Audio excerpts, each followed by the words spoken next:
Point के हवाले से बड़े डिस्टर्ब थे, मल्टीपल पॉइंट भी बताने लगे हैं। वो बच्चे जिनकी कुछ चंद पॉइंट शुरू की वो तो प्रीपेयर उन्होंने की हुई है मगर बाकी नहीं है।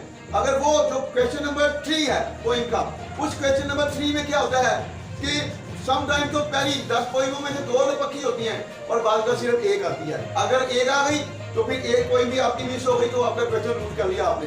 तो उस क्वेश्चन को बचाने के लिए हमने क्या किया है, उस क्वेश्चन को सेव करने के लिए हमने ये मल्टीपल पॉइंट बनाई है। इस मल्टीपल पॉइंट से बेनिफिट क्या होगा,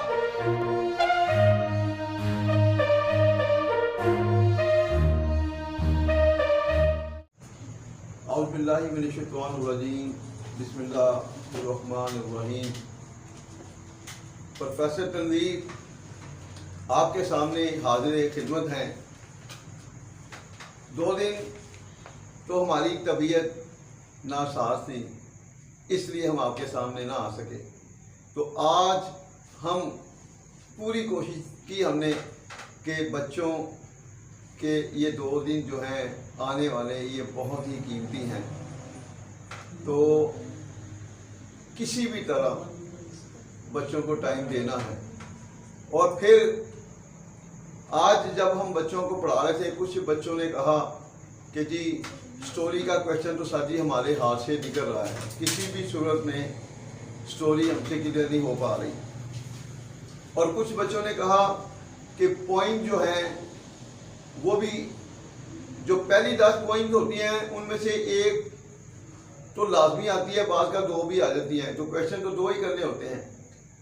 तो कुछ बच्चों ने कहा चूँकि हमारे बेशुमार बच्चे बेचारे ऐसे होते हैं जो जॉब वगैरह करते हैं, उन लोगों के पास टाइम नहीं होता और वो सिर्फ आखिरी दिनों में ही आते हैं, तो ये जो चीज़ें हम करवा रहे हैं ये सिर्फ उन बच्चों के लिए ही बेनिफिशियल है सबसे ज़्यादा, जो बच्चे बिल्कुल डिसहार्ड हुए थे और उन्हीं के लिए हमने ज़्यादा कोशिश किया है।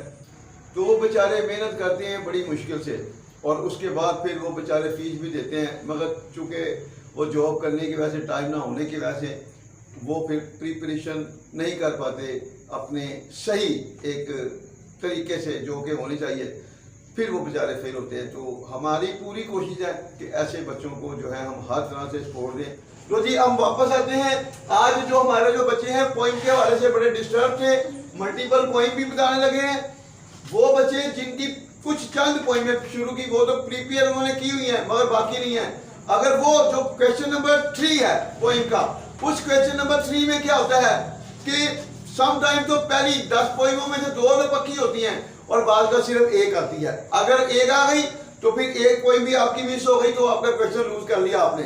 तो उस क्वेश्चन को बचाने के लिए हमने क्या किया है, उस क्वेश्चन को सेव करने के लिए हमने ये मल्टीपल पॉइंट बनाई है।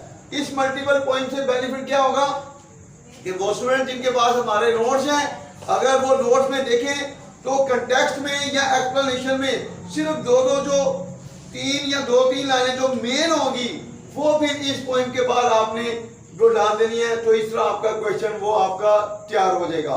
तो सबसे पहले हम डिस्कस करते हैं। देखिए फर्ज किया कि आपकी पॉइंट आ गई है जी हॉक्स मोनोलॉग या पॉइजन ट्री आ गई है जो आपने तैयार नहीं की, तो फिर हमने कैसे इसको कवर करना है। अब देखें पॉइजन ट्री मतलब ये है जो भी इसका पोइट है, पहले उसका नाम, ठीक है, जो भी उसका पोइट है इज द ग्रेट पोइट, थोड़ा जो भी पोइट है एक बहुत बड़ा शायर है। इन दिस पोइम, इस नज़म में अगर तो खातून है, जैसे कि हमारी न्यू ईयर रेजोल्यूशन है या वुमेन वर्क है, इसकी जो राइटर है पोइटेस है मतलब वो फीमेल है, तो अगर फीमेल हो तो मतलब शी लगाना है, अगर मेल हो तो ही। तो ये अब आपने ध्यान रखना इस चीज के हवाले से।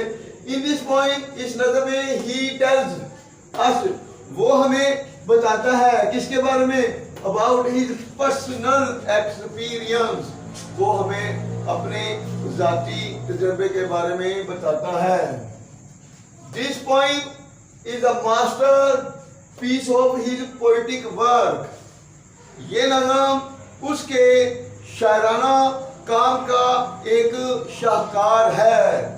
नेक्स्ट देखें, the poet has made a great place, शायर एक बहुत बड़ा मुकाम रख चुका है या कायम कर चुका है, बना चुका है, किसमें, in the history of English literature, शायर इंग्लिश अदब की तारीख में एक बहुत बड़ा मुकाम बना चुका है। क्यों बना चुका है, कैसे? Due to his unique deeds, अपने मुनफरिद कामों की वजह से इन पोइट्री, जो कि अभी ये शायरी की बात हो रही है तो पोइट्री मतलब, फिर देखें शायर शायरी में अपने मुनफरिद कामों की वजह से इंग्लिश अदब की तारीख में एक बहुत बड़ा मुकाम बना चुका है। हिज वेरी क्वालिटीज, उसकी यही खूबियां, जब किसी चीज पर जोर दिया जाए तो फिर वेरी का यूज करते हैं। हिज वेरी क्वालिटीज, उसकी यही खूबियां हैव ब्रॉट हिम, उसे ला चुकी हैं in the list of immortal people, उसे लाफानी लोगों की फहरिस्त में ला चुकी हैं। क्योंकि जो ग्रेट पोइट होते हैं वो हमेशा जिंदा रहते हैं, जैसे कि अल्लामा इकबाल हमारे ग्रेट पोइट हैं। इसी तरह क्रिश्चियन के हवाले से शेक्सपियर का बहुत बड़ा नाम है। तो इस तरह के लोग जो कोई बड़े कारनामे से अंजाम दे चुके होते हैं वो इमॉर्टल ही होते हैं, वो कभी भी नहीं मरते। आगे देखें, therefore, इसलिए इट इज सेड, इसलिए कहा जाता है, क्या कहा जाता है? दैट दोज पीपल, कि वो लोग who work for the welfare of the creature, वो लोग जो मखलूक की खिदमत, मखलूक की फलाह बहबूद के लिए काम करते हैं, वो लोग जो क्रिएचर ऑफ गॉड, जो खुदा की मखलूक की फलाह बहबूद के लिए काम करते हैं, नेवर डाई, वो कभी नहीं मरते, वो कभी नहीं मरते। तो इसमें मेरा ख्याल है कि आपको हर चीज़ क्लियर हो गई होगी। तो आपने देखा होगा कि जो पोइट हैं जिन्होंने अपना मर्तबा बनाया है अपने मुनफरिद कामों की वजह से, वो आज भी जिंदा हैं।